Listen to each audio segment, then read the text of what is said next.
Deklarasi Anies terus menyebar di seluruh Indonesia. Sejak deklarasi Anies for Presiden di Gedung Juang 45 Jakarta pada 20 Oktober 2021 lalu, sambutan rakyat terhadap Anies nampaknya makin meriah. Sebagaimana diprediksi sebelumnya, ini akan memicu deklarasi untuk Anies di berbagai wilayah. Jika kita perhatikan di medsos, relawan Anies menyebar di seluruh daerah di Indonesia. Dengan adanya deklarasi, seolah keran untuk mengekspresikan dukungan kepada Anies akan semakin terbuka. Meski ketika dikonfirmasi soal deklarasi itu, Anies selalu bilang, itu azan, belum waktunya. Dari jawaban Anies ini, nampak bahwa deklarasi itu bukan kehendak dan kemauan Anies. Apalagi Anies masih menjabat gubernur dan fokus menyelesaikan tugasnya. Masih banyak PR yang harus dituntaskan Anies di ibu kota. Di sisi lain, Anies tidak bisa membendung para pendukungnya yang mendesak Anies untuk maju di Pilpres 2024. Ini memang hak relawan, hak semua anak bangsa untuk menunjukkan dukungannya kepada siapa saja yang mereka yakini bisa memimpin dan juga memberikan perubahan bagi bangsa ini ke depan. Ketika Anies bilang, azan belum waktunya, relawan malah menjawab, sebelum waktu subuh tiba, sudah ada azan fajar berkumandang. Sekarang azan fajar, entar waktu subuh tiba, azan lagi, katanya.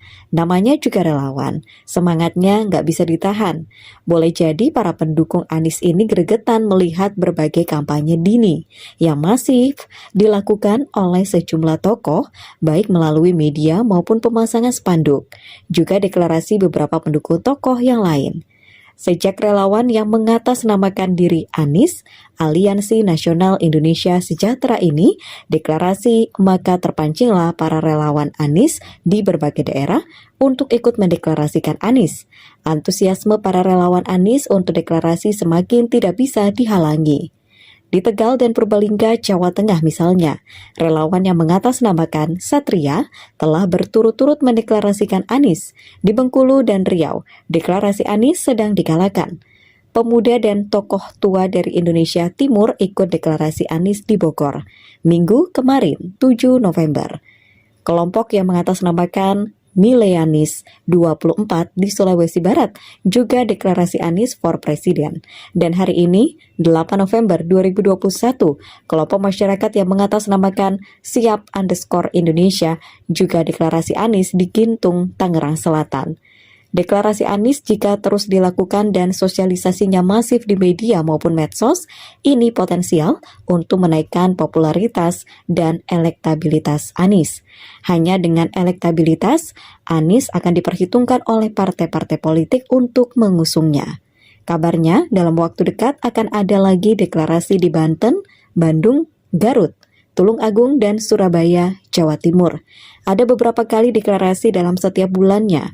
Akankah deklarasi Anies for Presiden akan terus-menerus dilakukan hingga jelang Pilpres 2024? Jika deklarasi Anies terus dilakukan, semakin masif dan menyebar di berbagai daerah, ini sangat memungkinkan akan dapat memacu adrenalin partai-partai politik untuk segera ikut mendeklarasikan Anies. Di antara partai-partai itu, siapa yang paling cepat meminang dan deklarasi Anies, maka akan berpeluang menjadi dirijennya. Meski Anies bukan kader, tapi partai pertama yang mendeklarasikan Anies akan cenderung lebih berpengaruh, terutama jika Anies berhasil memenangkan Pilpres 2024.